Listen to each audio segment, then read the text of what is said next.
Bien tout le monde, ici Belly, on se retrouve aujourd'hui pour la review de l'épisode 77 de Dragon Ball Super, donc première review sur la chaîne bien évidemment. Il y a beaucoup de choses à dire, il y a vraiment beaucoup de choses à dire. Hein, excusez-moi ma vulgarité, mais aujourd'hui c'est un jour quand même relativement exceptionnel. Nous sommes donc au premier épisode de ce nouvel arc, donc l'arc survie de l'univers. Pour l'instant il s'appelle comme ça en tout cas. Vu l'épisode, j'ai pas l'impression que ce soit survie de l'univers, mais plutôt basé sur autre chose. Enfin bref, on va voir ça tout de suite. Alors, ce générique, que voit-on? On voit d'abord quelques images sur les nouveaux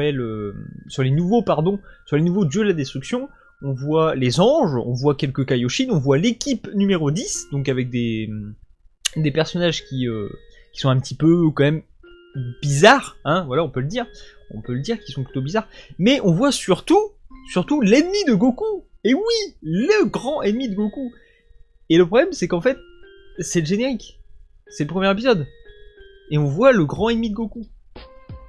Alors j'ai été un peu déçu, hein, voilà, j'ai été un peu déçu de me faire spoil hein, par Dragon Ball Super directement, bien évidemment, qui nous montre qui est l'homme à la capuche. Hein, l'homme à la capuche qu'on voit à côté, voilà, je vous mets l'image quelque part. Non, c'est sûr que c'est lui, forcément, regardez ses gants, enfin ses gants ou ses mains, c'est bizarre, on peut pas avoir des mains gants, mais voilà, non.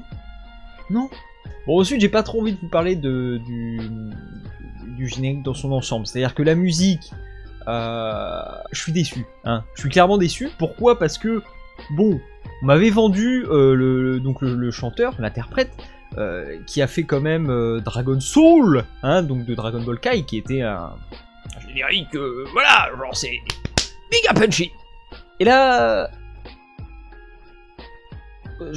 écoutez-le. Bon allez, trêve de mauvaise foi, regardons l'épisode.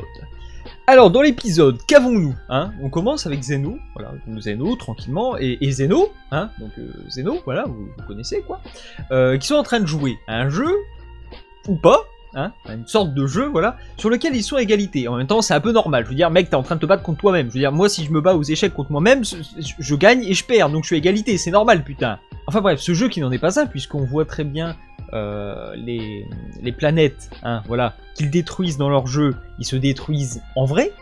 Donc à partir de ce moment-là, on peut pas vraiment dire que c'est un jeu. Hein, je veux dire, bon, c'est pas très drôle. Hein, c'est cruel, putain, c'est horrible. Et là, le titre de l'épisode arrive. Hein, voilà. Donc on voit Zeno, voilà, dans le titre, hein, l'image est quelque part. Vous voyez Zeno. Mais le problème, c'est qu'on sait que c'est Goku qui demande donc à Zeno d'organiser le tournoi, hein, voilà. Donc pourquoi c'est écrit Zeno et pas Zenchan hein? Est-ce que c'est genre pour pas nous spoil ou quoi? Non, parce que je veux dire, après le générique, au pire continuer, je veux dire, ça... Bref, je chipote, hein, je chipote. Alors, ensuite, dans l'épisode, on retrouve Goku, qui est tranquillement en train de faire sa petite livraison, et là vous venez d'entendre mon chat qui vient d'éternuer, c'est trop mignon, j'adore ça. Donc on retrouve Goku, bien évidemment, qui fait sa petite livraison, genre le petit paysan, tranquillement, avec sa petite veste, voilà, tout ça. Il lui manquait un béret quand même, ça aurait été pas mal. Enfin, il fait sa livraison, et en chemin de retour, hein, il croise une personne qui est apparemment... Hein, un gros connard, voilà, un gros connard, donc il lui demande de repousser, pardon, j'ai du mal à parler, sa voiture sur la route, pour pouvoir repartir. Mais, bien évidemment, Goku accepte, hein, Ensuite, les mecs, parce qu'ils étaient plusieurs en fait, ils sortent des fusils contre Goku. Et là je me suis dit, bon, c'est le nouvel arc, c'est pour rigoler, voilà, une petite scénette comme ça, c'est rigolo, c'est sympathique. Mais non. Ça a presque été la fin du monde. Quelque chose s'est écroulé quelque part. Je veux dire, les planètes ont explosé. Moi, mon cerveau, en tout cas, a explosé. Goku s'est fait blesser par une balle. Une putain de balle. Je veux dire, même quand il était bébé, alors genre, premier épisode de Dragon Ball, hein, nous avons Bulma. Bulma, elle voit Goku, qui lui fait un peu peur, parce que j'avoue, Goku faisait peur quand même à cette époque. Voiture, monstre, machin, ça, enfin bref, c'est rigolo. Et elle lui tire des balles en pleine gueule. Et Goku il a genre, ah t'as fait mal. Il a même pas de traces, hein. Il est enfant, il avait, je sais plus, 12 ou 15 ans, un délire du genre, peut-être 14, c'est possible, enfin bref. Et là, donc c'est un Super Saiyan God, donc c'est un God, c'est un dieu, c'est quelque chose, c'est un truc ouf, hein, voilà, vous voyez. Et il se fait blesser par une balle.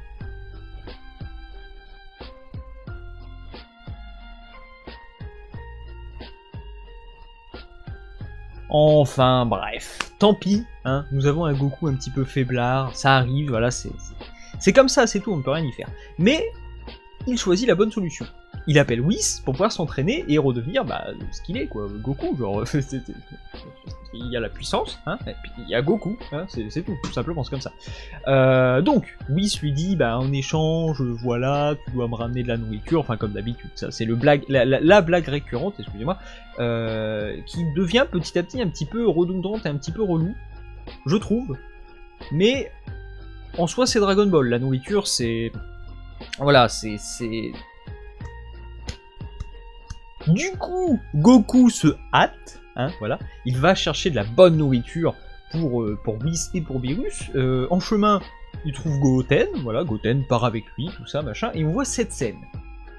Alors cette scène, on la voyait déjà dans la preview de l'épisode précédent, hein, donc de l'épisode 76. Oui, 76, c'est bien ça.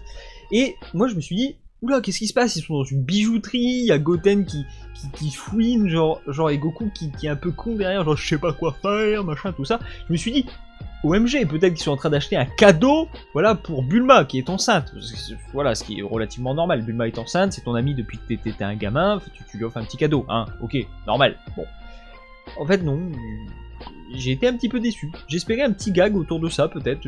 Goku qui cherche, pendant la moitié de l'épisode ou moins, un cadeau pour Bulma. Et en fait, non, du tout. Il cherchait de la bouffe pour Whis. Encore. Une fois de plus. Oui. Là, ensuite, il y a Beerus qui regarde Goku et qui lui dit, écoute... c'est quoi ça, hein? C'est quoi ça? Non mais ça, oui, enfin ça je sais, c'est un tatouage, mais voilà, on va dire c'est une blessure. Hein, et là il lui dit non mais tu te fous de ma gueule Goku. Non mais Goku t'es une merde, mais tu pues la merde, mais c'est horrible, OMG. Et c'est ainsi que Goku se rappela qu'il devit, non c'est pas devit du tout, non. Attendez on la refait. Et c'est ainsi que Goku se rappela qu'il avait, voilà, parlé, hein, c'est bien, à Zeno. Comme quoi il devait organiser un tournoi. Donc, Goku, bien évidemment, sort son petit bouton, hein. Enfin, d'abord, il parle à Beerus. Il lui dit, voilà, je veux organiser un tournoi avec Zeno, machin, tout ça. De toute façon, Zeno, c'est mon pote, c'est Zenchan. Calme-toi, Beerus, t'es qu'une merde, ta gueule, c'est bon. C'est pas parce que j'ai une petite blessure, là, que tu vas me faire chier, ok? Voilà, bon, bref, il sort son bouton. Hein, j'ai pas de bouton, est-ce que j'ai un truc qui traîne, genre... Voilà, donc il sort son bouton, hein, donc ça, on va dire que c'est un bouton. Je sais, c'est un rouge à lèvres dégueulasse avec des poils de chat, mais c'est pas grave. Donc là, il y a Beerus qui devient enfin menaçant, mais vraiment. Genre il regarde Goku, il lui dit je vais te tuer, hein, clairement. Il dit je vais te tuer, voilà. Donc Goku, ni une ni deux, il est brain, hein, genre regardez, vous voyez là ce bouton, hein, regardez.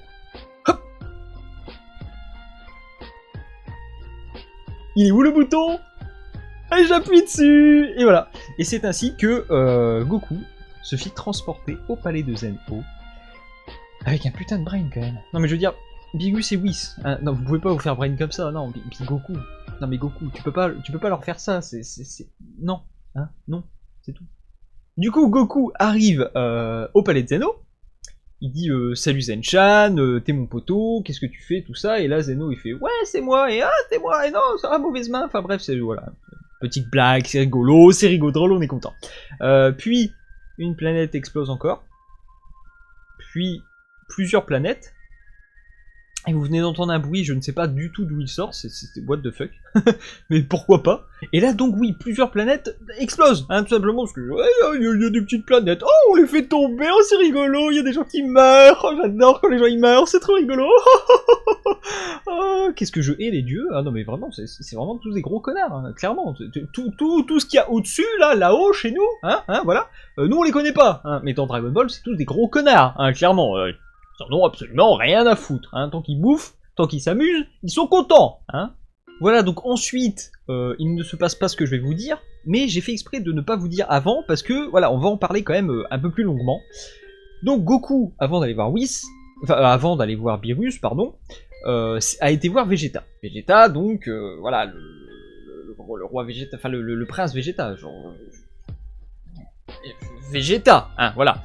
Et là, quelle ne fut pas ma stupéfaction lorsque Goku lui demanda, je sais pas, en fait à chaque fois ça m'embrouille, c'est chiant, donc de venir s'entraîner avec lui au palais de Beerus. Et là, Vegeta lui dit non, je suis désolé, ma femme est enceinte, je ne peux pas combattre, je dois rester auprès d'elle. Ah, et au passage, le petit bruit que vous avez entendu, en fait, c'était parce que quelqu'un m'a follow, parce que j'avais cliqué sur commencer le streaming, plutôt que l'enregistrement, hein. Ce qui fait que j'ai dû retourner un enregistrement, et qu'en plus j'étais en stream, et que des gens m'ont vu, et que c'est pas très drôle. Enfin bref, parlons un petit peu du cas Vegeta. Alors Vegeta, qui apparemment, hein, selon ses dires dans l'épisode, n'était pas spécialement du genre à vouloir rester pour Bulma, mais plutôt à rester à cause de Bulma. C'est-à-dire que Vegeta avait certes l'envie de s'entraîner, de toute façon ça c'est pas quelque chose, voilà, ça ne s'en va pas, hein. Vegeta a l'envie de s'entraîner, c'est ainsi, c'est comme ça, et ça ne changera pas. Mais, Bulma, enfin, Vegeta dit, Bulma va m'en vouloir si je ne suis pas là, voilà. Donc c'est une phrase plutôt révélatrice, hein. C'est-à-dire que Bulma est une tortionnaire, hein. Elle décide bien évidemment de torturer Vegeta lorsqu'il ne respecte pas les règles, hein, qu'elle a dit. Enfin voilà, vous avez compris. Du coup, c'était plutôt rigolo. J'ai bien aimé voir Vegeta comme ça, c'était vachement bien. D'une certaine manière, il remonte dans mon estime, même si Vegeta est pour moi vraiment un des personnages de toute façon les plus importants et les plus cool et les plus classes de tout l'univers Dragon Ball, hein, bien évidemment. Sauf dans Dragon Ball au début, parce qu'il n'était pas là. Mais voilà, Vegeta qui nous fait quand même une petite crise paternelle, hein, voilà, à savoir qu'il a envie de rester à côté de sa femme et de son futur enfant, plutôt que d'aller s'entraîner avec Goku. Et ça, c'était un gros étonnement, mais en même temps, agréable. C'était plutôt cool, j'avoue. Et là, du coup, on arrive au dénouement de l'épisode, ce que tout le monde attend. Que se passe-t-il à la fin de l'épisode? Et ben là, il y a le grand papa des anges, hein, le grand prêtre, voilà comme on l'appelle, qui arrive. Donc lui, apparemment il peut se TP, hein, facile, il crée un portail dimensionnel, il arrive, hop, il sort, et là il dit bonjour, c'est moi, tout ça. Et là tout le monde, oh mon dieu, le grand prêtre et tout. Et, sauf Goku, hein, comme d'hab, qui s'en bat les couilles, parce que c'est Dragon Ball Super, hein, parce que dans Dragon Ball Z, voilà, il a certes des manières un peu plus directes, mais il a quand même un certain respect. Là, il s'en bat les couilles. Eh, salut cousin, comment ça va, on se fait un petit kebab demain, tout ça, genre il s'en bat les couilles. Hein. Enfin bref, c'est pas trop grave, c'est pas gênant, c'est Goku dans Dragon Ball Super. De toute façon, il faut s'y faire, il changera pas, il est comme ça, c'est tout. Enfin. Et donc les règles du Budokai Tenkaichi, je lis. Alors, cela nous dit que le 3 135 603ème, et c'est pour ça que je lis parce que c'est impossible pour moi de retenir ce chiffre, jour du calendrier du roi, à la 157ème heure,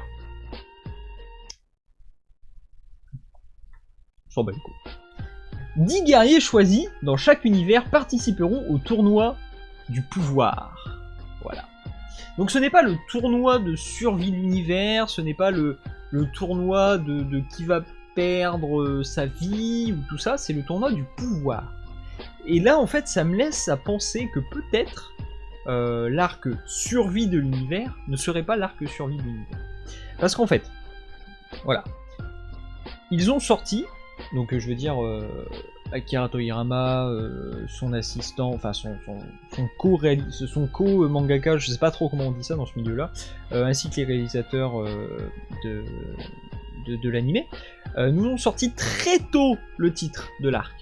Et je suppose qu'en fait c'était pour juger, pour jauger, est-ce que ça plaît aux gens, est-ce que ça donne envie aux gens que plein de gens puissent mourir, hein, voilà, tout simplement.